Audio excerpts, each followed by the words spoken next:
but I was just telling the class that teachers are going to be teaching from home again next week. They're still working on the internet access. Students can go to school if they need to, but there's some internet accessibility, so may or may not be able to do assignments. As far as the grade book, I don't know anything more than Tuesday when I was talking to you about it. Haven't been able to sign in or anything like that, so we'll just keep waiting on that one. If you go to the course calendar in this temporary website that I set up, I'm thinking on Monday or Tuesday you should have access to the Blackboard. I'm thinking it will be Monday. Monday's a holiday though, so it might not be till Tuesday, but we'll switch over to Blackboard once that is available to you. Today we're talking about Sir Gawain and the Green Knight, part 1. There are 4 parts. They do not have you reading the 2 middle parts. You just read part 1 and part 4, which we'll talk about on Tuesday. And today I'll summarize parts 2 and 3 for you so that you know what happened in the interim between the first part and the 4th part. We do have a class period tomorrow. It's a B week, so we do have a class period tomorrow. And during that period, I'm going to talk about the discussion number 1 that's due next week. You can't see any of the stuff for that discussion at this point in time, so I want to go through the expectations. I'll show you the way that they're going to be graded, some example responses, like what gets a high score, what gets a mid score, what gets a low score, and the expectations for that discussion, and also for your responses that you'll do to your classmates' discussions. So I'm going to talk about all that, and I'll also share with you discussion topic 1 on Friday. I don't want to wait until Tuesday for you to see that for the first time when it's due on Friday. Now, you might just decide to work on it on Friday and you don't care if you see the question ahead of time, but you might want to look at it just so that you can prepare. Some people like to work on their response over time and then they just submit it on the day that it's due, which is always a prudent idea. But tomorrow, I'm not going to be talking about Gawain. I felt like back-to-back sections of that was a little much for the reading, so I moved it, I put it here on Tuesday. And so tomorrow I'll go over any questions that we have on any of the reading up to this point. I do have a little study guide that I put together over here on, it's basically on Beowulf and Gawain, so we can touch on any of those questions if you want. But mainly I want to make sure that I introduce you to the format and the expectations for the discussion questions. There are 12 of those in the term, and they comprise together 20% of your overall grade for the semester. So I want to make sure we start off strong with those. I want to make sure everybody knows what they're doing and it's not like a learning curve and the first few are kind of I want to make sure everybody goes in knowing what's expected and for their best possible scores on those. So we'll be doing that tomorrow. If you would like to join us, I do put everything every day that we have class. I do put them on the playlist, which you can see. I have to do a little chat thing, which you can see right here. So if you're not in class for these live Zoom sessions, then you can go to the playlist and you should watch the class period because obviously I'm taking the time to go through the material. Sometimes I point out from the reading things that you definitely should have in your notes because I know that they're going to be on the midterm. You can just scroll down. I don't know, put them at the bottom down here, but you can see whatever class period you're looking for in that playlist. And so if you're absent, I'm expecting that you're watching that. You can put me on 1.5 speed or whatever if you want to. And also doing the formative because that's how you'll get the attendance credit. So if you're here right now live, then I'm counting you present for today. You don't need to do a formative. If you end up not making it to a class, then you need to do the formative so that I can count you present for that class period for East. So they are having us do attendance still every day. Any questions about that or anything else come to mind question-wise before we look at our material for today?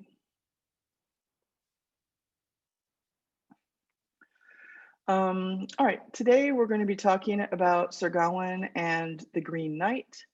And I'm going to go to my PDF that I have that already sort of worked out to go over that section with you. There's a little bit of an introductory section with some background, and then part one was your assignment for today. So I'm going to go through that.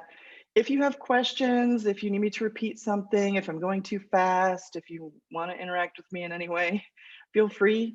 You can put something in the chat, or you can unmute. I was petting my cat. And let me know. Otherwise, I'm going to go through the material and point out some things that you should have in your notes. I do think that notes are important. It kind of depends on how you study, but when we go to take the midterm exam the week before spring break, it will cover everything since the beginning of the term. So you're going to want to be able to go back through your notes and review your notes and things like that. So that's why I take the time to go through and point out things that you might want to jot down for future reference. So at the beginning of this section, we're moving ahead into what we call Middle English, or the Middle Ages. The language of English shifts, so mainly because of the Norman conquest, which they do mention in this introductory section. So the first portion of the language we were looking at, we called Anglo-Saxon or Old English. That was, for Beowulf.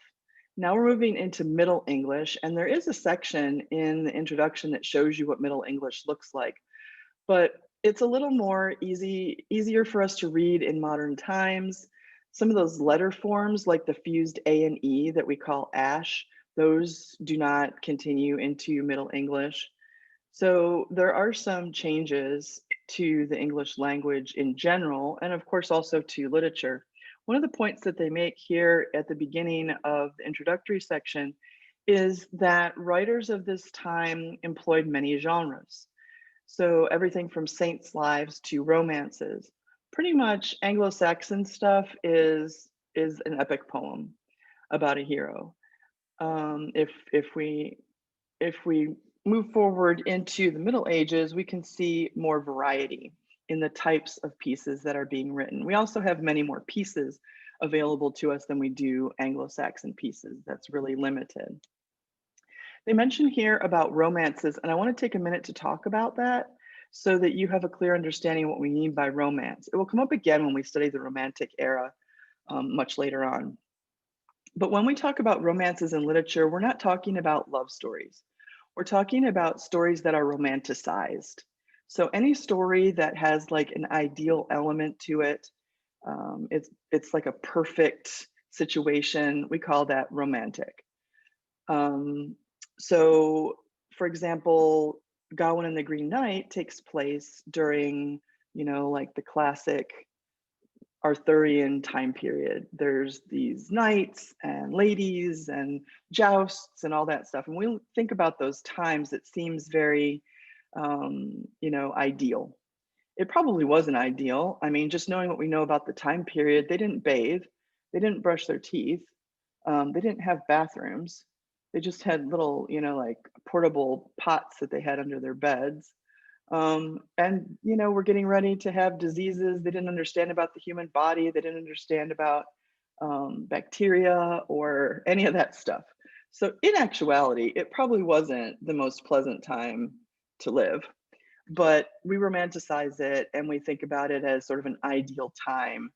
And that's happened throughout history. Even in the Renaissance, they were idealizing this time period. So that's what they mean when they say romances. Another term that they don't really explain, they sort of talk about it, but they don't define it, is alliterative revival. Sir Gawain is an example of alliterative revival, and what they mean by that simply is that there's a lot of alliterative verse, a lot of alliteration.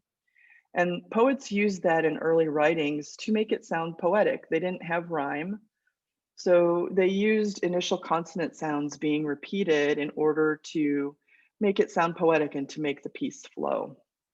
So what they're saying here is that Gawain is an example of that revival of alliteration that we saw in Anglo-Saxon writing.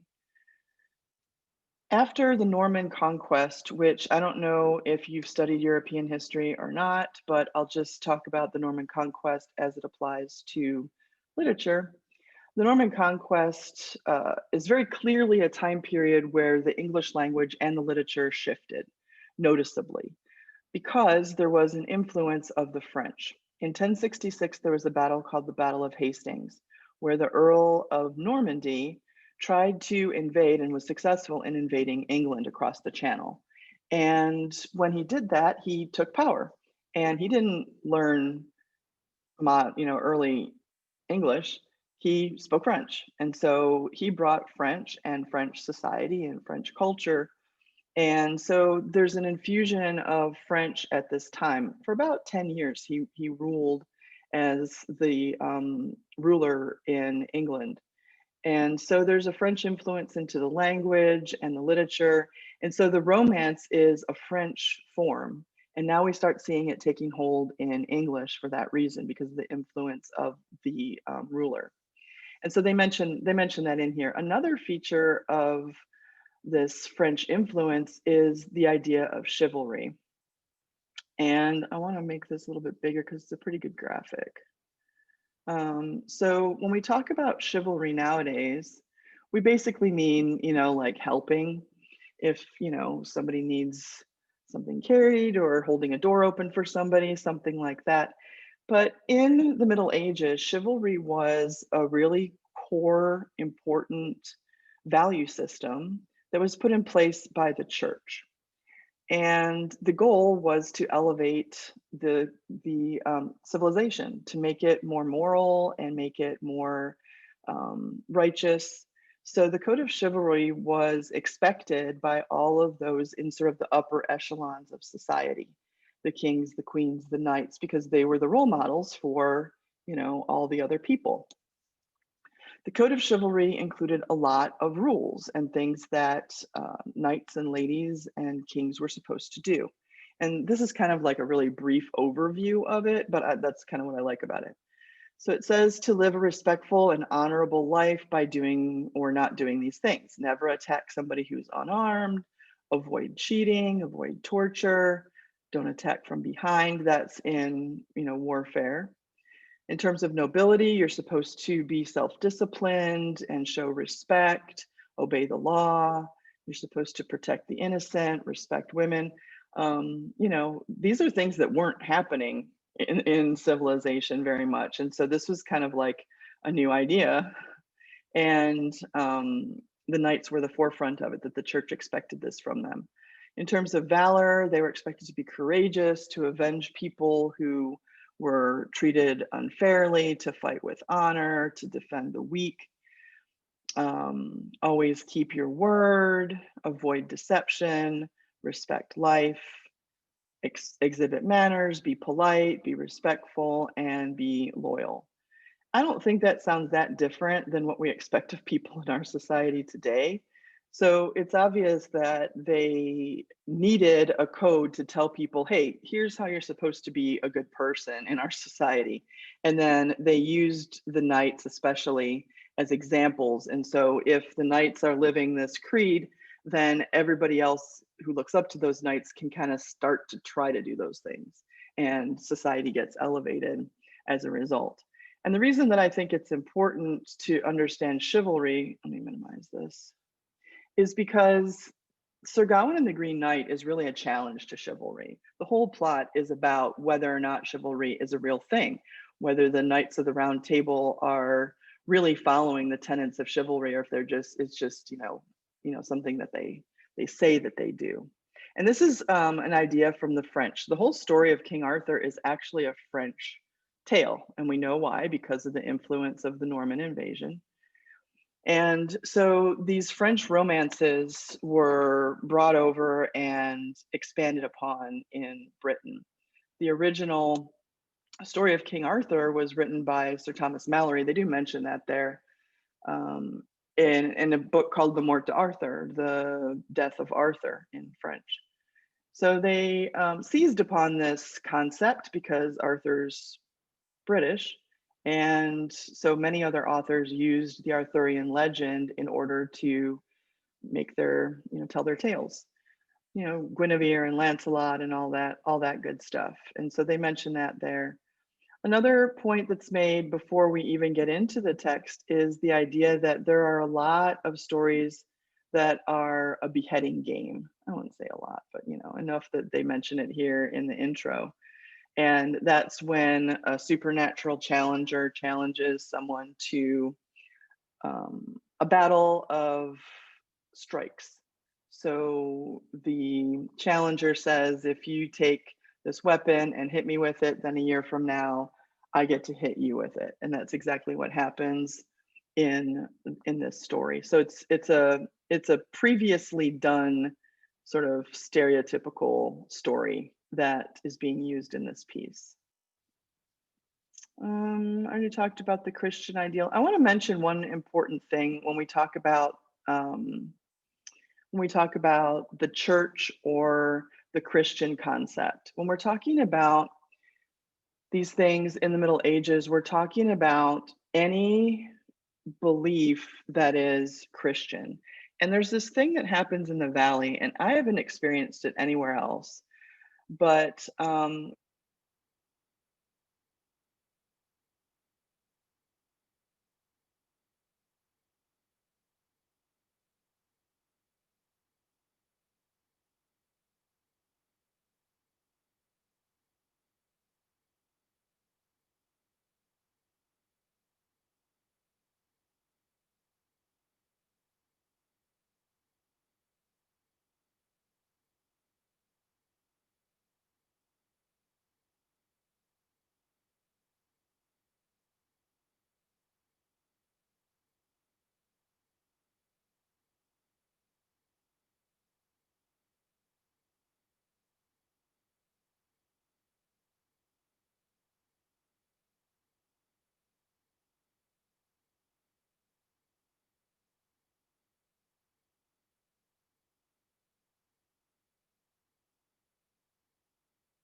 Miss, I think you're muted.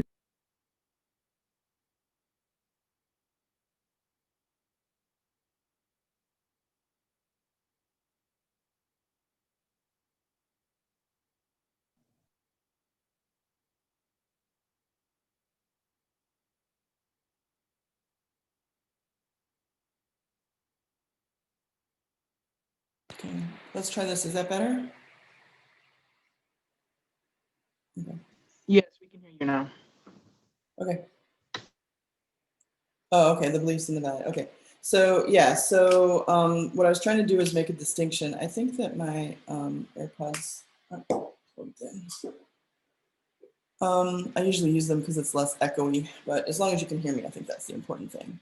Right, so I was talking about the Christian ideal as it pertains to just the belief of Christ as the Son of God. So there is this distinction in the Valley that people make that isn't made other places. I don't know why, but in some ways, sometimes the Protestant religions are separated from the Catholic church by saying there's the Christians and the Catholics, and that is not a thing. It is here, and I'm not here to change your beliefs or whatever you call. I'm just saying that when I talk about the Christian concept or the church, I'm talking about the entire Christian church. Anybody who believes that Christ is the Son of God is a Christian around the whole planet. But for some reason, there's this distinction here about a Christian is different from a Catholic.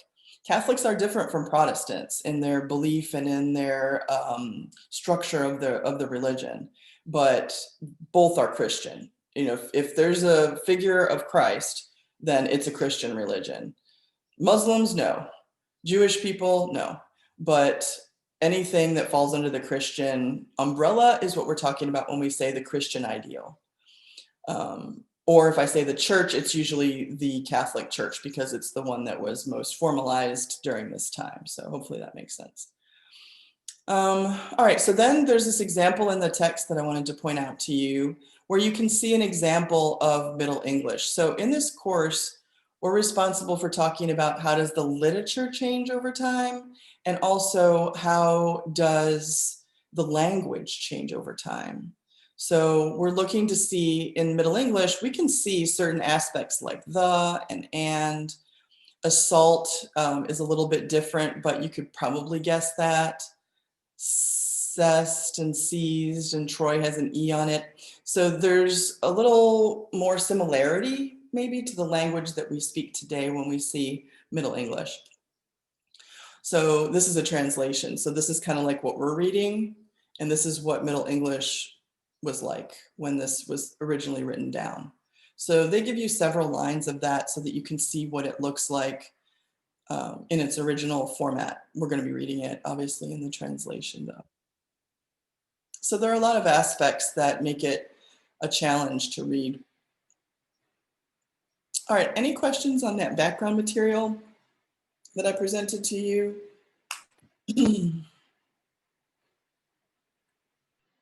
That you read?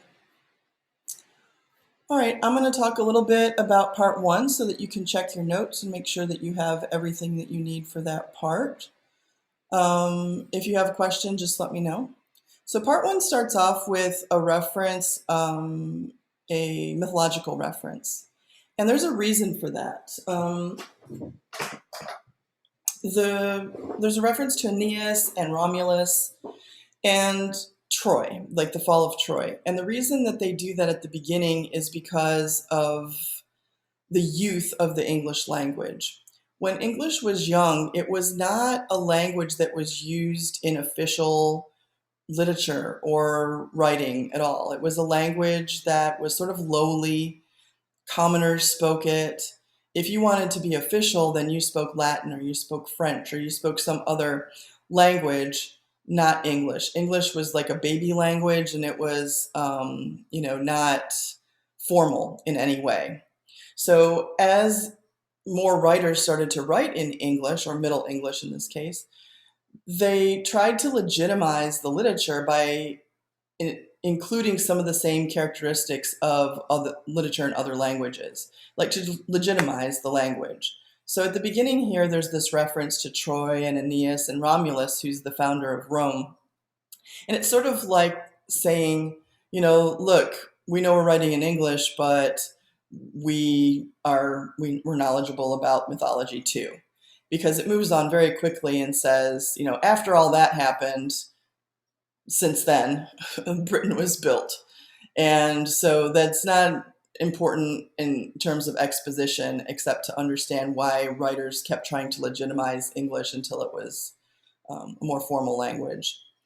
So I want you to make a note that this entire story is a challenge to chivalry, and I mentioned that earlier. The Green Knight is not trying to test whether or not Gawain is going to come and chop off his head. It's not really about that game. It's about chivalry. The Green Knight is testing whether or not chivalry is real, whether in real life these.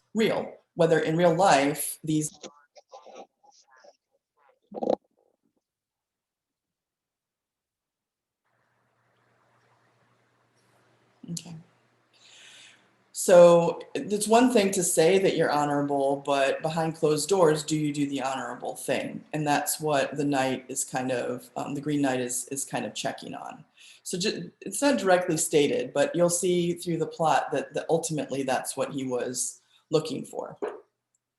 So there's this mention of Arthurian legend. Arthur is the king. At the time, he's quite young. And the narrator talks about how if you listen to my lay or my song, a lay is a song, that's going to come up in other pieces later on, then I will tell you everything that happened. So the story starts in Camelot, which is the fortress of King Arthur. If you know the Arthurian legend at all, you know that his land and his people were centralized in Camelot, and that's where the Knights of the Round Table convened. And it happens to be Christmas time, and they're celebrating Christmas. They have a 15-day celebration of the holiday and the new year, and there's a lot of description about how they are, sort of partying it up. Guinevere's there. She is Arthur's wife, and it talks about how they're arrayed on the dais.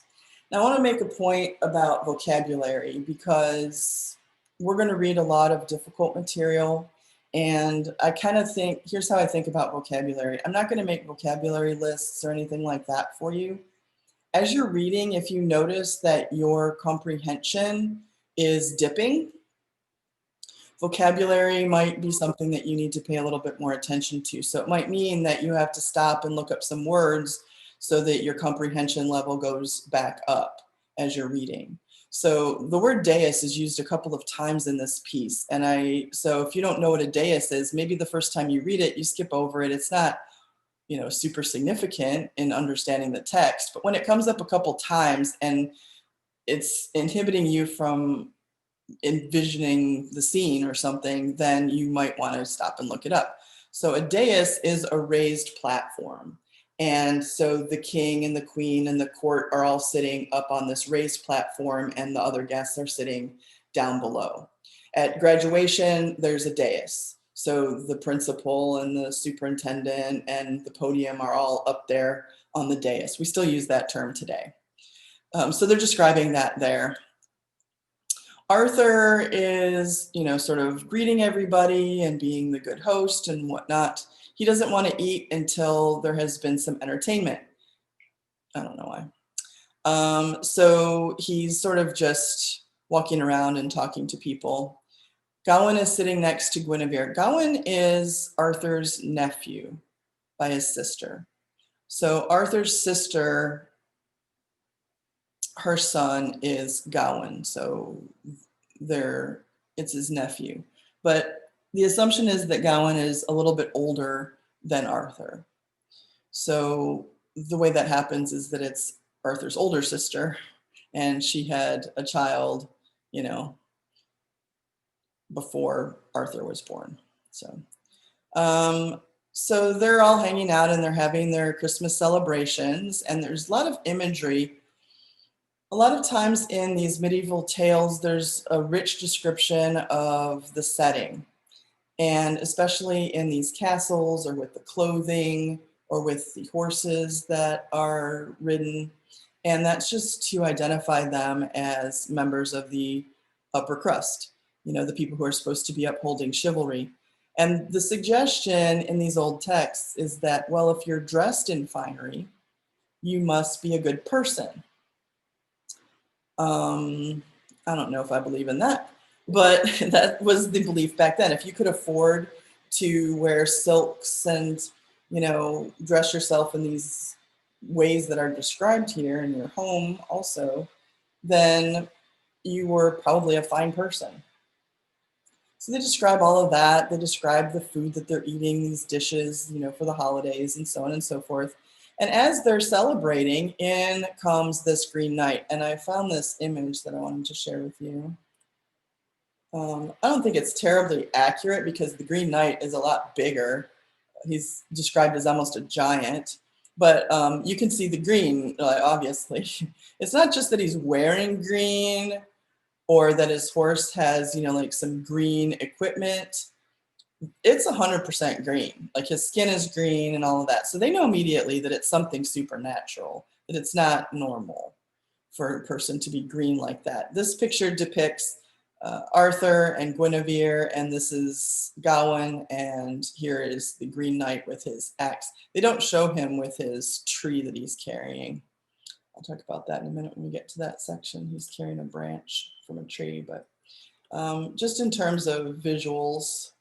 So in comes this Green Knight bursting through the doors on his horse right into the feast. And he's enormous. There's a description of his broad neck and his bulky butt and his legs and how he was almost a giant, the narrator says. And everybody sort of like drops their forks. They're all like, what is happening in their, jaw-dropping moment? And so they take in this guy, and there's this long description of his clothes that he's wearing and how he's got gold thread and, all this sorts of stuff hanging from him, and it's all green. Even his horse is described. His horse is beautiful and decked out in bejeweled bridles and all kinds of stuff like that. And the horse's hair is flowing because he's a knight, so he would have.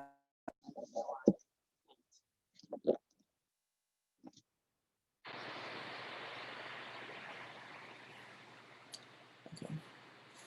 Sorry, the microphone is switching a little bit there. So he says, he comes in, he's got a holly bob. They don't explain what that is. A holly bob is a tree branch of the holly tree. And so in one hand, he's got this tree, and in the other hand, he's got this Danish axe that he's carrying. And he addresses the group, and he says, who's in charge of this place? And Arthur comes forward and says, it's me.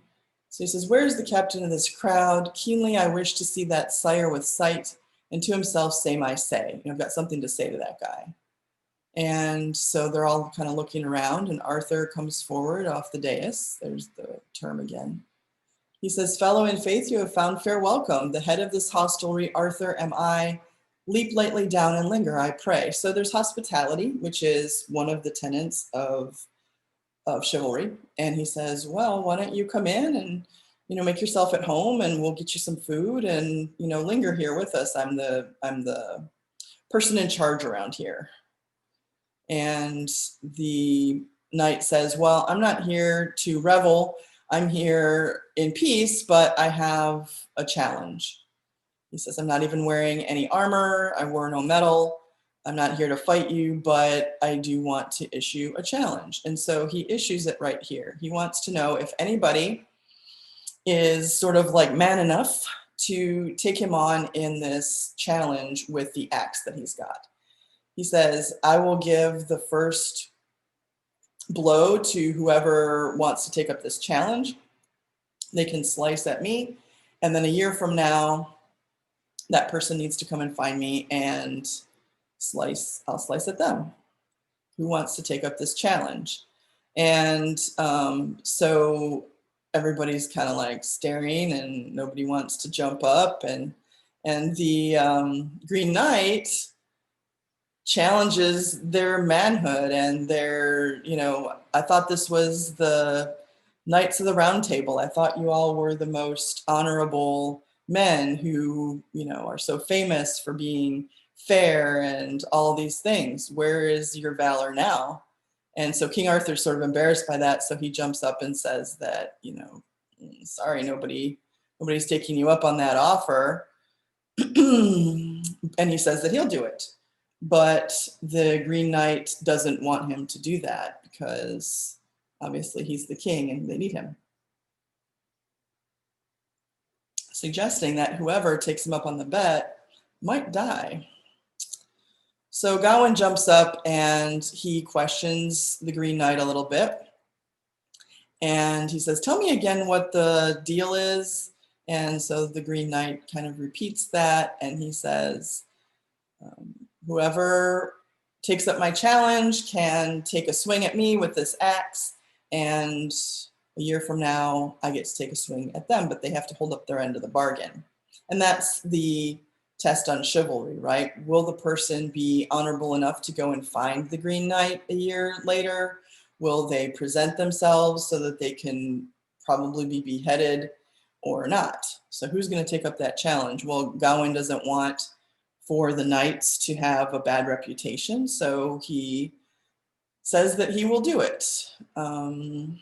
And so with that, Gawain is given the axe, and the Green Knight even comes off his horse. He bends, over in a way that he pulls his hair up, and he makes it super easy for Gawain to swing the axe and behead him, which he does, and his head goes rolling across the floor. I like the imagery where they say, many found it at their feet.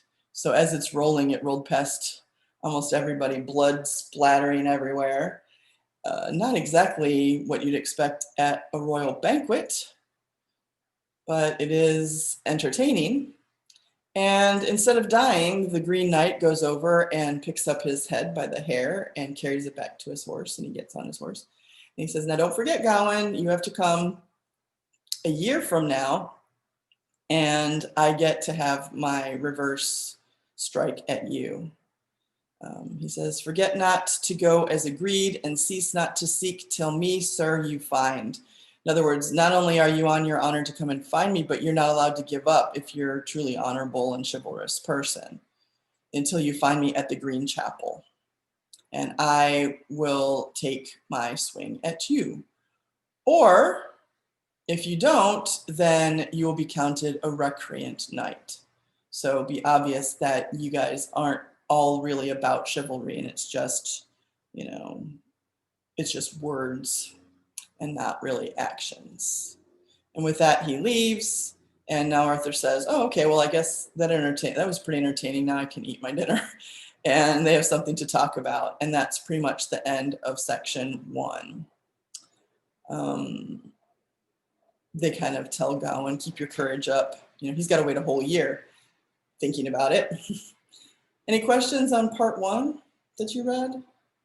I know a lot of it was summary, but hopefully even when I'm summarizing for you, it's like reinforcing your understanding of what you read.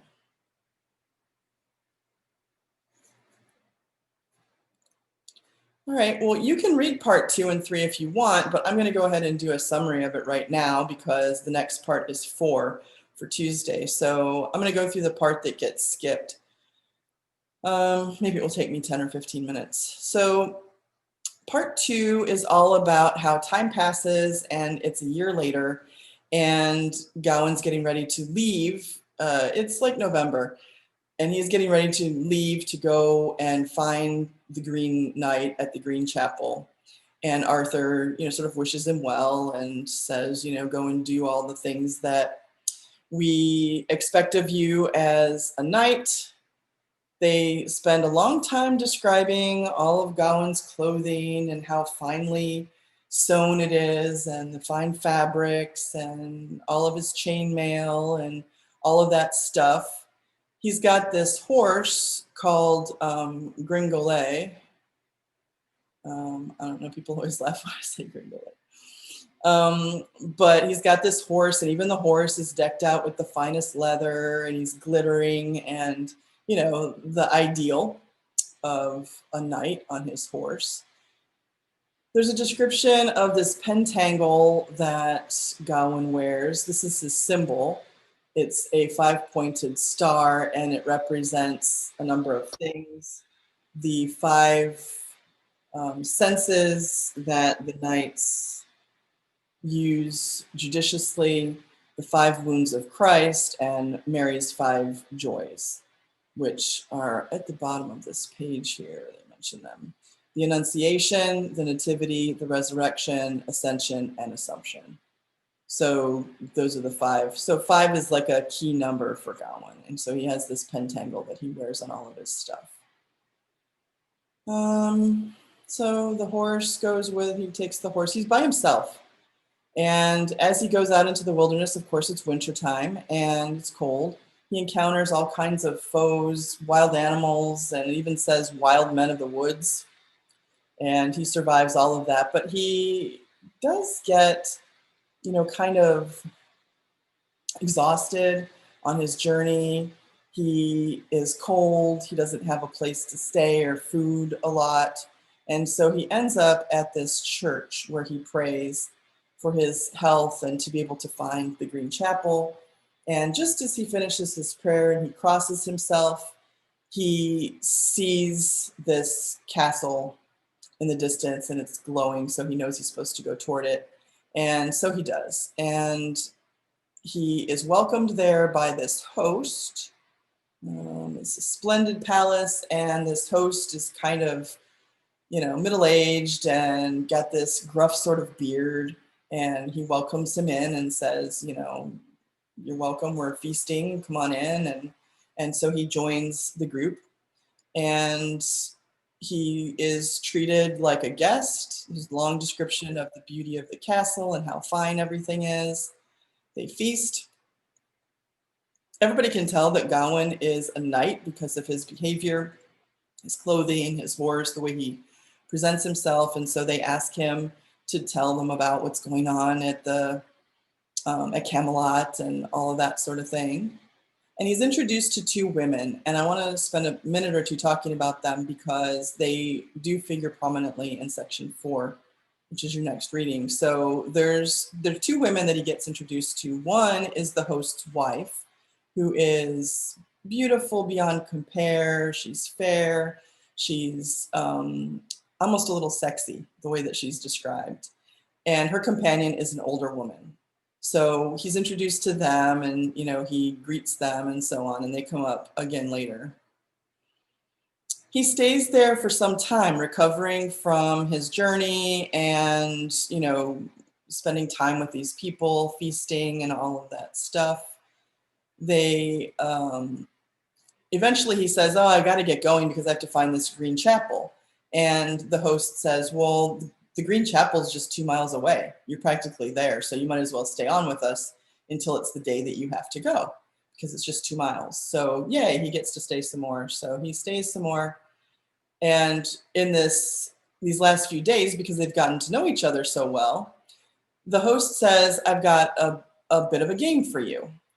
Why don't we do this? Every day you're here relaxing and getting your strength back up. I go out hunting with my men to bring the game back for the feasts. Why don't we do this? And whatever I bring back, I will share with you, and whatever you acquire during the day, you can share with me." So it's like this fun little game that they're gonna play. And so Gawain says, "Oh, I grant it forthwith. Sounds good to me." Part 3 is, I'm just going to summarize the whole part because it's a little bit repetitive. Part 3, Gawain wakes up the next morning and he remembers that he was that he made this sort of like little game with the host. The host has already gone off hunting. And as he's laying there in his bed, sort of waking up, the host's wife comes in quietly and hops into his bed. And so he pretends to be asleep because he doesn't really know what's going on, and he is trying to figure out how to handle it. And she starts making advances to him and flirting with him and stuff there in the bed. And so he wakes up and he's, "Oh my gosh, what are you doing here? You can't be in here. It's inappropriate." And she keeps flirting with him, and she says, "Oh, you're my prisoner." And so there's this little back and forth that they do. And he doesn't want to be rude to her because that would be against chivalry. But he also knows that this is wildly inappropriate behavior. He doesn't want to encourage it. So he says to her, "Oh, you should go so that I can get dressed and stuff." And she says, "No, I'm not going. You're my prisoner, and I'm your prisoner." And she plays this little game back and forth. And finally he says, "Look, I'm not going to give in to this. So why don't you just go and I'll meet you downstairs and we'll have a normal day." And she says, "Well, I would think that at least a knight would accept a kiss." And so he says, "All right." And she gives him one kiss. And the day goes on, the host comes home and he's got all these, this game that he's shot, and they're going to cook it up for dinner. And he shares that and says, "I'll share my dinner with you. Why don't you share with me what you gained? What was your quarry over this time during the day?" And so Gawain playfully goes up to the host and gives him a kiss on the cheek. And they laugh, and he says, "Oh, you got a kiss today? Okay." And so they laugh about it. It's an ongoing joke. Same thing happens the next night. The next day, the wife gets into his bed again and they have the same conversation. He refuses to give in to her. It's inappropriate. And she said she's able to give him 2 kisses. So that night, he gives the host 2 kisses because the host asks him, "What did you gain today?" He gives him those 2 kisses. On the 3rd day, the wife offers him 3 kisses and her girdle, which is really more of a belt, and but it's sort of like an undergarment belt, if that makes sense. Like a girdle is kind of like a faja, we would call it today, you know, like to keep your shape, a shaper thing. And she's got this magical belt that she gives to him, and he says, "No, no, no, I'm not going to take your underwear." Sorry, no. And it's difficult for him to resist her all these times, by the way, but he does because he's a, you know, knight. And she says, "No, no, no, you don't understand. This belt has special qualities, and if you're wearing it when you face the Green Knight, you will not be harmed, and I want you to be safe." So he takes it. And that night, when the host asks him what he has to share with him, he gives him 3 kisses, but he doesn't tell him about the belt. He doesn't tell him about the girdle. And that's pretty much where it ends. I'm going to go down to part 4. That part is just sort of repetitive with all the flirting and stuff. But he doesn't give into it. The only thing he does do is he accepts that gift from her. And that's going to feature prominently in section 4. I think this is all still part 3. So then part 4 starts with him leaving to go to find the Green Knight at the Green Chapel. And so it's about the weathers, you know, like super cold and dark and so on. But you'll read part 4. It's about 11 pages, I guess. Read part 4 for Tuesday. And hopefully that little part in there helps you connect what happened in part 1 to what's going to happen in part 4. So that one is for Tuesday. Also on Tuesday, you'll see that I've included a video here that you can watch when you're done reading Gawain and the Green Knight. So this one is, I don't know, it's like maybe a 25-minute video. If you wanted to watch the whole story, it's an illustrated version of the story. And tomorrow we'll talk about study questions if you want to, but mainly what's going to be happening with that first discussion. So are there any questions on any of the material that I went over? Anything that I could clarify for you? Maybe you read something and I didn't mention it, but you have a question about it.